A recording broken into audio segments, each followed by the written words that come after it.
Marcos, you are under oath. You are lying under oath in here. Yes, sir. I have a record here on the Senate proceedings. Nakasave po sa cellphone May ko. Ang record sinabi siya, niya, Brad. 3 million. Dalawang 1.5 million. Hindi po ako nagsisinungaling, Mr. Chair. Kung nung doon sa Senado, sinasabi mo, tinakot ka ni Senator Bato. Sa pagsasalita mo na yan, napapaisip ako. Sino kaya ang nanakot sa'yo, Brad? Kapag nakita ko siya, susuntukin ko siya sa mukha. Naku, ihanda mo na mukha mo, Brad. Ihanda mo na yung mukha mo na yan na mayroong foundation. Buburahin itong si Senator Bato de la Rosa yung foundation na yan sa kanyang mga kamao. Yan na nga ho ba sinasabi natin? Napuno na ho itong si Senator Bato de la Rosa sa mga kasinungalingan netong si self-confessed drug lord na si Kerwin Espinosa. Meron hong masusuntok sa mukha. Ihanda-handa mo na yung mukha mo na yan na naka-foundation. Kerwin Espinosa, pina-foundation mo talaga, ha? Tama lang yan. Para pagka nakita ka nitong si Senator Bato, tingnan natin kung saan pulutin yung pagmumukha mo na yan. Para ho sa mga taga-Albuera, na mga minamahal nating kababayan, sa mga may kamag-anak dyan, sa mga nakakapanood, nakakarinig sa ating tinig, maawa ho kayo sa inyong mga anak. Maawa ho kayo sa inyong mga pamangkin, sa inyong mga pinsan, sa inyong mga kapatid, sa inyong kamag-anak, mga kaibigan. Huwag nyo hong iboto yung si Kerwin Espinosa. Ito ho hindi galing sa atin. Galing ho ito dun sa mga naunang video natin. Wala pa rin ho tayo maraming pag-uusapan dito. Focus pa rin ho tayo dyan sa nangyayaring kabalbalan dyan sa House of Representatives. Base ho dito kay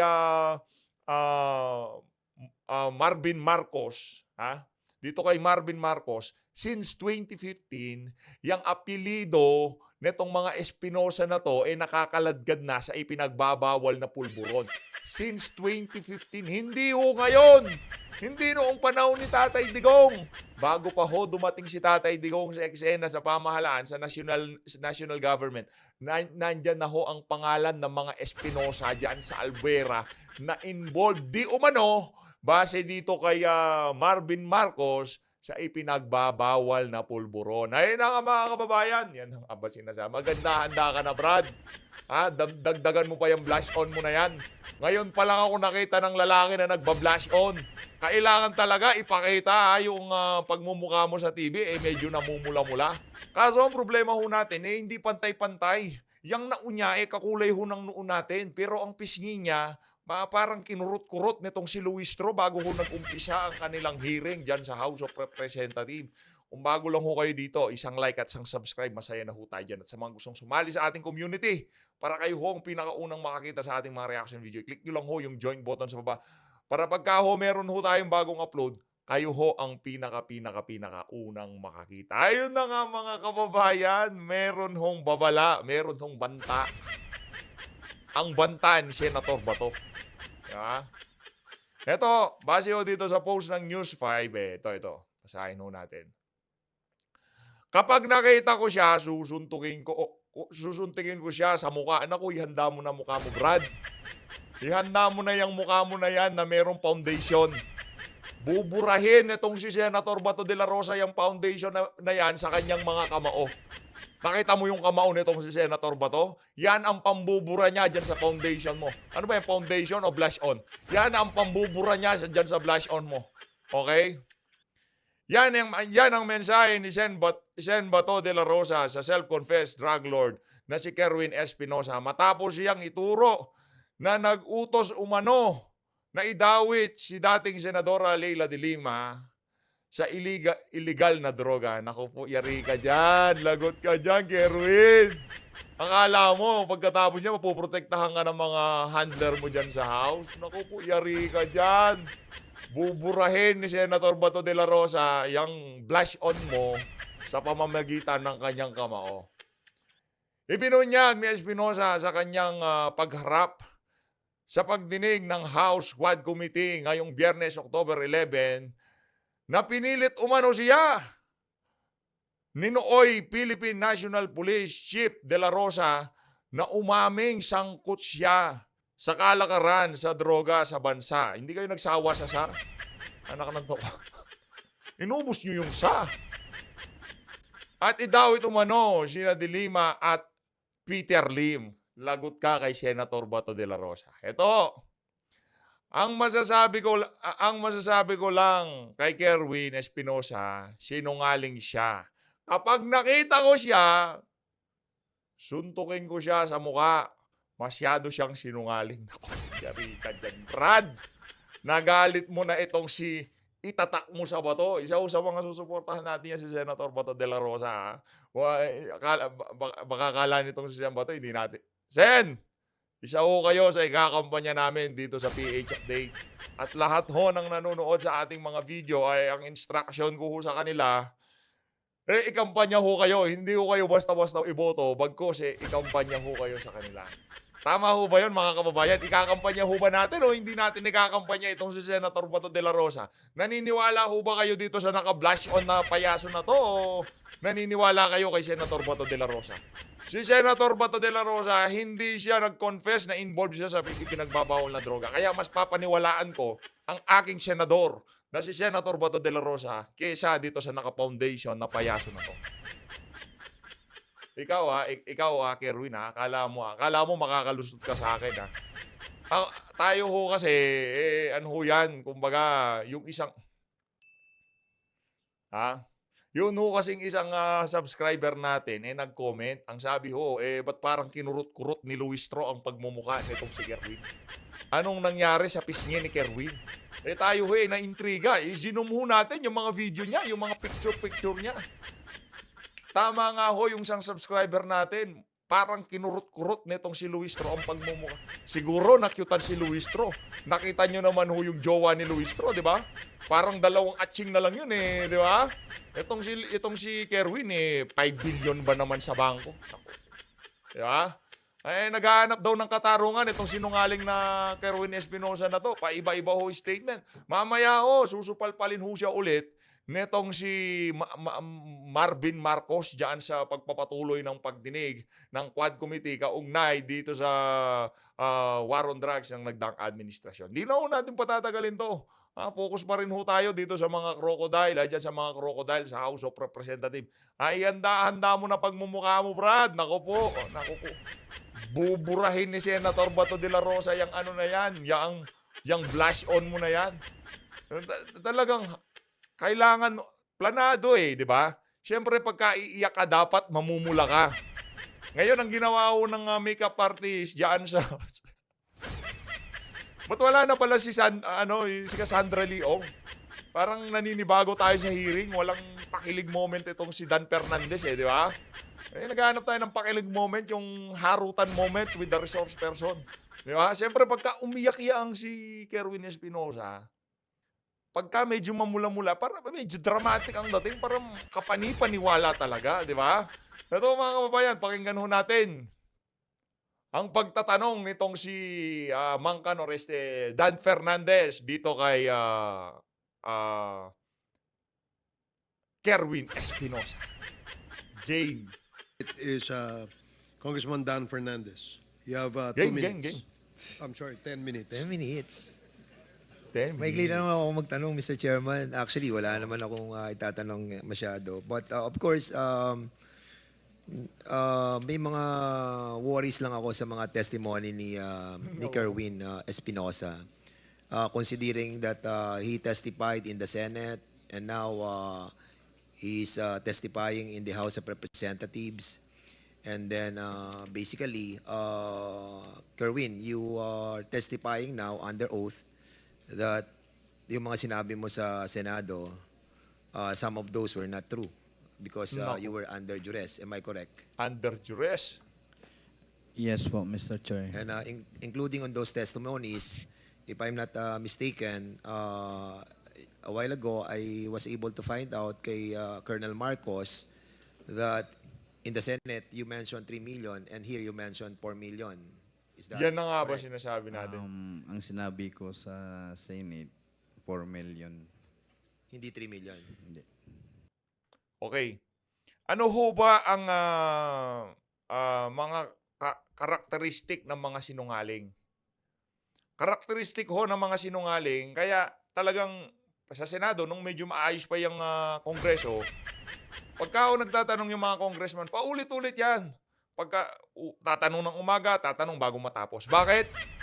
Pati body language, binabasa ho yan ng mga marunong magbasa ng body language ng mga congressman o senador. Binabasa ho nila yan, the way na magsalita, yung modulation ng boses ng mga resource person. Pinag-aaralan din ho yan kung nagsasabi siya ng totoo. Yung mga statement niya, mga kwentong barbero. Parang yung chairperson nila dyan, itong si H. Barbers, no? Ito kay Kerwin Espinosa, dahil ho fabricated lahat ng lahat ng mga banat niya diyan sa Senado at diyan sa House of Representatives. Dito sa punto na 'to, ang sigurado lang ho natin, ito maaari malaki ang tyansa na yaang yang nangyayari diyan sa House of Representatives. Talagang tinrabaho yan ng mga crocodile.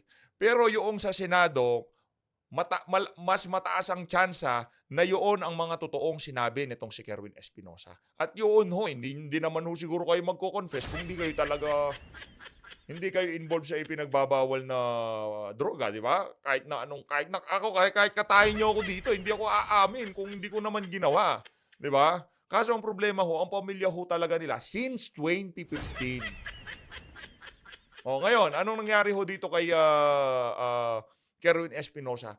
Nagkanda, buhol-buhol na ho ang istorya ng mama na yan. Nagkanda, buhol-buhol na Diyan sa House of Representatives, sinasabi niya 4 million. Diyan sa Senado, sinasabi niya 3 million. Pakinggan ho natin itong si Marvin Marcos dito. Okay? So, Hindi po, Your Mr. Colonel Chair. Marcos is lying.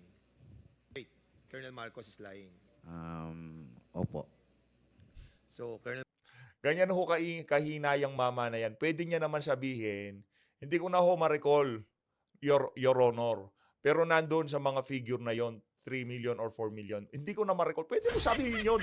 Ba't mo ititigas? Paano pagka linabasan ka ng ebidensya, linabasan ka ng dokumento, linabasan ka ng minutes ng hearing sa Senado, sinabi mo 3 million, anong mangyayari sa'yo? Magiging mayor nyo yan. Hindi naman masamang sabihin dyan sa hearing na hindi ho ako sigurado. Medyo matagal na yon. Nabulok na ho ako, naburo ako sa bilangguan. Hindi ko na maalala, pero nandun sa mga figure na yon, 4 or 3 million, nandun sa... di wala kang problema. Yung pagka tinitest yung... ba't ba kita tinuturuan, anak ng toko? Dapat pala, hindi kita Tama yan! Very good ka dyan. Palakpakan natin si Kerwin. Nakikita yung mga kasinungalingan niya dyan sa hearing. Okay yan. Approve sa akin yan. Good job, good job. Marcos, you are under oath. You are lying under oath in here. Yes, sir. I have a record here on the Senate proceedings. Nakasave po sa cellphone ko. May record Sinabi siya, niya Brad. 3 million. Dalawang 1.5 million. Hindi po ako nagsisinungaling, Mr. Chair. Will you confirm that, Kerwin? Basta ang sinabi ko sa Senado, 4 Lagot ka million. dyan. Can you kindly submit that to us para at least test the credibility Nandito of po, all sir. those? What we wanted to find out in here is that we want to test the credibility of all the resource persons that we are inviting. We are not telling you, Kerwin, that the totality of your affidavit is wrong right now in here.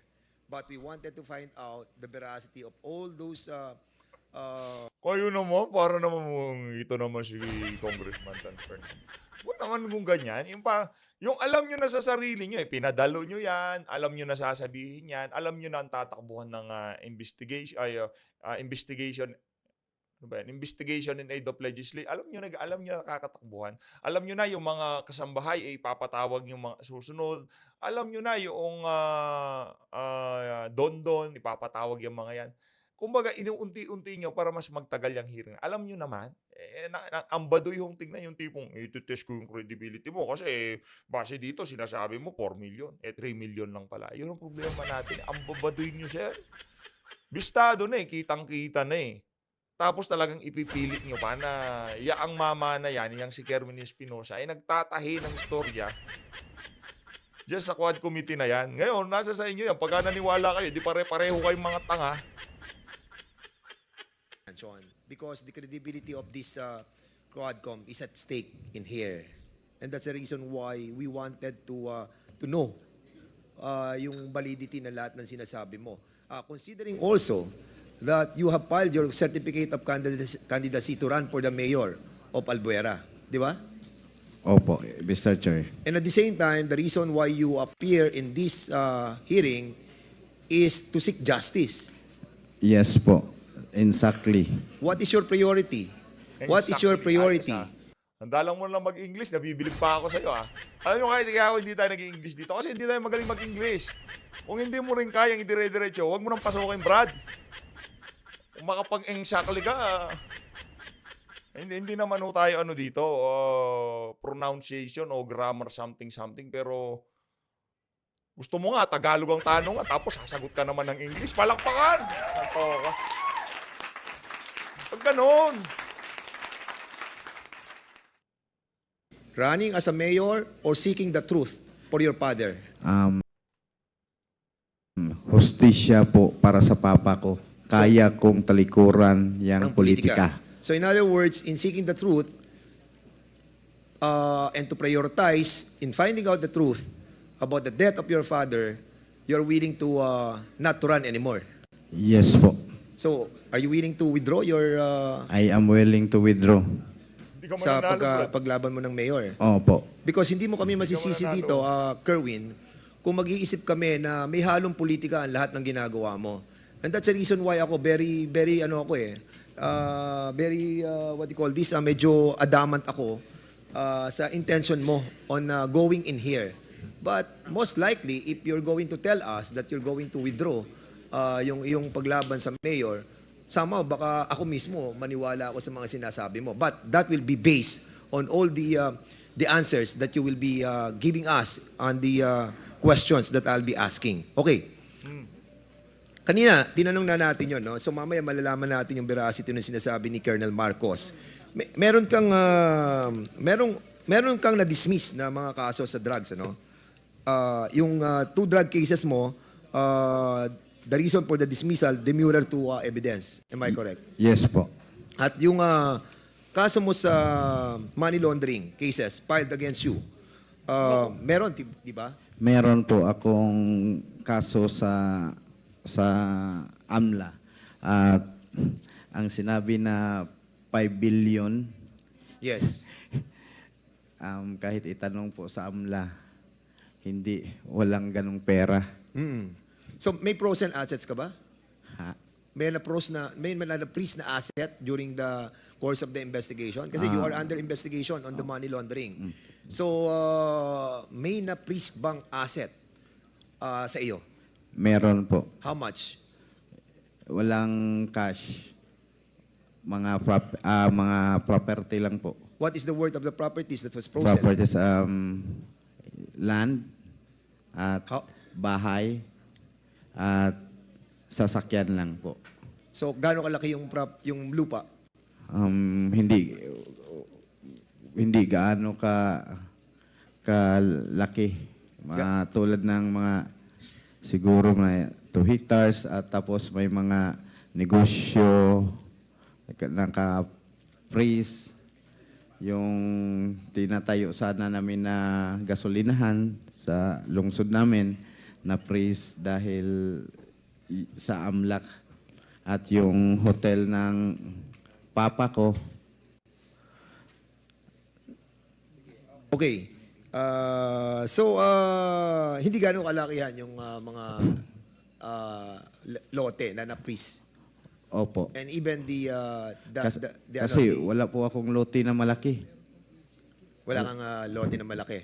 At yung company na sinasabi ni Colonel Marcos a while ago, na merong mga dummy na under a certain corporation, you deny it. Wala pong katotohanan yan. Sige, Po, Amla. Mr. Chair. Salamat, Kerwin. Andito ang Amla, di ba? Amla, please.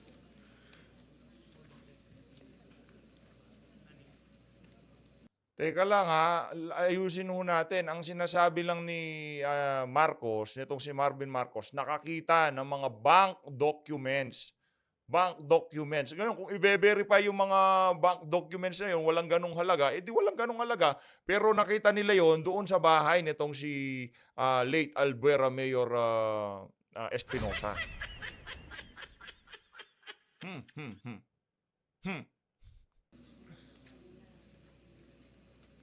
Okay, Amla. So, there is a pending case doon sa ano no, sa money laundering. That's correct, sir. Both civil and criminal cases So, against Kerwin Espinosa. So, doon sa sinabi ni Kerwin Espinosa, will you concur to the statement that he delivered? That is correct, sir. There was a freeze order issued against Mr. Espinosa, and there were also criminal cases filed against him. Gaano kalaki yung mga properties, assets, and everything? May I be allowed to verify first, Your Honor, to check my records? So, hindi nyo pa alam? I will have to check the records, O sige, Your Honor. kanina may sinasabi si Colonel Marcos about the 5.1 billion. Saan nakuha ni Colonel Marcos yun? Sabi niya kanina sa inyo. Sir, may I be allowed to check the records first? I'm not the one personally handling the Espinosa case, Your Honor. Can you kindly call your boss and tell us in a while? Dahil ito naman po ay very important matter that need to be verified for us to find out the personality of Kerwin Espinosa, no? If he is lying or not, or Colonel Marcos is lying. Kasi kung si Colonel Marcos ang nagsisinungaling dito, we will be citing him in contempt. O yun eh. Pero kung ang nagsisinungaling, yan si Kerwin Espinosa, okay lang yun. Palakpakan mo natin itong si Dan Fernandez. Diba? Pagka anong pangalan nito, si Marvin Marcos ang nakitang nagsisinungaling, automatic contempt po yan. Pero kung ang nagsisinungaling, kasi doon pa lang sa 3 million, 4 million, nagsisinungaling na ho itong si Espinosa eh. Kasi pinakitaan na ng ebidensya, video footage, nung nangyaring hearing sa Senado. Hindi nyo pa ho ba i-contempt yang si Espinosa? Kay Espinosa, lambing nyo Sa mga trumabaho doon sa niya, nag-serve ng warrant sa tatay niya, ang bigat ng kamay niyo So, now, tanong tayo sa, Mr. Chairman. pakitawag po, no? Ha, sir? Mr. Chairman, with the indulgence of Okay, go ahead. Mr. Chairman. Dan, can you do it before the end of this hearing? Kasi napaka-sensitive Si Boy Contempt yan eh. Boy Contempt. po yung accusation ni Colonel Marcos to Kerwin. 5.1 billion. So, kaya nga, the question now is, Kerwin denies it, and Colonel Marcos is telling this committee that in his information, there is a 5.1 billion, which is under... Bank documents! Hindi niya kiniklaim. Nakita nila yung mga bank documents. Hindi naman ibig sabihin, nakakita sila ng mga dokumento, merong 5.1 billion, automatic nasa bangko na yon. Ang labo, Lord, sa labo naman. Malabo. Ako, ayoko na. Alis na ako. Anak ng toko, ba't ganito itong mga tao na to? freeze order of AMLAC. So better produce the exact amount of the documents before the hearing ends. Please. We'll provide the answer within the day, Your Honor. Thank you. Okay, tapos sa PIDEA, andito NBI, di ba? Were you put into custody by the NBI? Custody? Yes, during the time that, Yes po. how many months ka na sa NBI? Almost 6 years.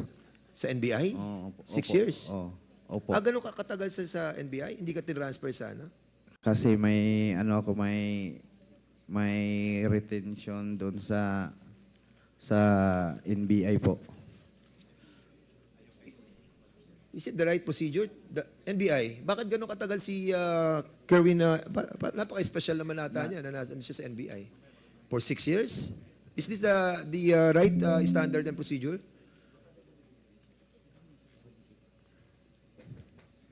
NBI. Your Honor, Mr. Chairman, there's no court order for the transfer of Kerwin Espinosa from NBI to... I mean, is that the proper procedure? No, Your Honor, but there must be a court order before we can transfer.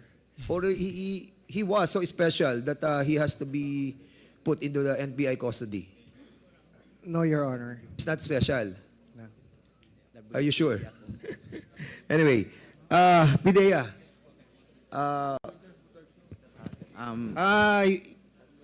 Under siya sa Witness Protection Program. Okay. Pidea. Andiyan na Pidea. Ay, DG Lasso. During the time that Kerbin Espinosa was under the custody of NBI, did you monitor any drug activities during his being under the detention of the NBI? 6 na taon yun eh. Di ba? Your Honor, we had no information. You have no information as of now? Or yung mga dating... were you there already during the time of Kerwin Espinosa was under the custody of the NBI? Not yet, Your Honor, but I asked my companion. Can you from the kindly back. give us yung mga detalye? Kasi there are reports that when he was in the custody of NBI, there was a matrix of drug activities being perpetrated by Kerwin Espinosa. I want to be clarified on this issue. Kanina nga medyo hindi yung feeling ko about him testifying here is somehow clouded, no? But when he said that he's willing to not to run anymore, just to focus on the fight of having justice, medyo Nakabag ka, nakabag. na-touch ako doon. Na-touch, And now, na-touch. na sinasabing dito sa allegation lang ang touch. that there was drug activities during his time when he was in the NBI. I want to be clarified on this as well. This representation wanted to find out para maklear ko yung reason why Kerwin Espinosa is testifying in this Quadcom. Kasi medyo sa akin medyo malabo sa akin to. Considering also that the issue of warrant of arrest was issued by Judge Sabari, and Kerwin Espinosa mentioned that it was issued by Cabalunga. Were you was only mistaken or talagang medyo... Dalawa po. Dalawa po. Ayan. Oh. So ano yung dalawang sinasabi mo? Yung sinasabi ko na si SW, bali dalawa yung SW na Mr. Chair na In-issue. in-issue. In-applyan nila. So may in-issue si Judge Cabalunga at may in-issue si Judge Sabari. Opo. Ayan. So, that's, kaya nga gusto kong iklaro kasi kanina sabi ni Colonel Marcos, Opo. mali yung sinabi mo. Opo. So now, dalawa yung SW that was issued by 2 judges. Opo. Ayan, okay. So, at least kumaklaro na tayo. So ngayon, Kerwin, kanina sinabi mo, nag-public apology ka, no? And you were addressing this to Secretary De Lima. And I think, Mr. Chairman, yung sinabi mo kasi, parang naging utu-utu ka doon naging sunod-sunudan ka sa inuto sa iyo ni General Bato that ito ang dapat mong gawin at ito ang mga dapat mong ituro. Ituro mo si ganyan, ituro mo si Peter Lim, si Laila De Ganito. Lima, si Lovely Ampal, si Peter Cos, si Ching Veloso, General Look, at sumunod ka naman, di ba? Sa inuto sa iyo. Dahil po sa takot. Yon. And you were under duress. Ngayon, Kerwin, anong nararamdaman mo? Sa pagsasalita mo na yan, anong nararamdaman mo, Mr. Kerwin Espinosa? Ha? Kindatan mo lang kami kung nasa panganib ang buhay mo. 2 kindat lang. Alam na namin ibig sabihin nun. Kaya, hawakan mo ang kaliwa mong tenga kung nasa panganib ka sa mga oras na yan. Yeah? Kung nung doon sa Senado, sinasabi mo, tinakot ka ni Senator Bato. Sa pagsasalita mo na yan, napapaisip ako. Sino kayang nanakot sa'yo, Brad? Dave! Yes po. And how can you prove to us that you were indeed under duress during that time? Ano yung mga circumstances? Ano yung mga bagay na talagang natakot ka? Paano mo sa patutunayan sa Quadcom na to na talagang natatakot ka during that time? Dahil po, Mr. Chair, sa nangyari sa ama ko na pinatay na ng mga pulis sa loob ng kulungan. Dahil ano po? Dahil po, pinatay ang ama ko sa loob ng kulungan. Okay. So, so nung pinatay na yung tatay mo sa kulungan, doon ka natakot at doon kayong parang feeling mo na baka ikaw ang isunod. Opo. Pero- At sinabi sa akin nung nag-uusap-usap kami doon sa AIDG, baka ako ang isunod pag hindi ako sumunod sa gusto nilang mangyari. Na banggitin yung mga taong sinasabi nila. Po, Mr. Chair. So, okay. Yung you were the only personalities na were you included in the drug list? Kasama ka ba sa drug list? Yung sa first drug list. Hindi, Kasama ka ba doon? wala akong... Yung first drug list na nilabas ni former president. Opo, Kasama ka doon. kasama po ako doon. And you're lucky enough dahil nga yung ibang mga kasama doon sa list, patay na ngayon. Pero ikaw, buhay. What's so special na until now buhay ka? Considering that you are a high-profile personality on drug list, but still, buhay ka. Because, Nasa NBI ako. at Kung siguro wala ako sa NBI na nasa WPP, siguro ngayon buto na lang ang makita sa akin. so, kaya yun ang pinaka-reason kaya nakikooperate ka kay sinabi mo kay General Bato. Yes po. Aside from General Bato, siya lang ang nakausap mo. Wala nang iba pa. Wala na po.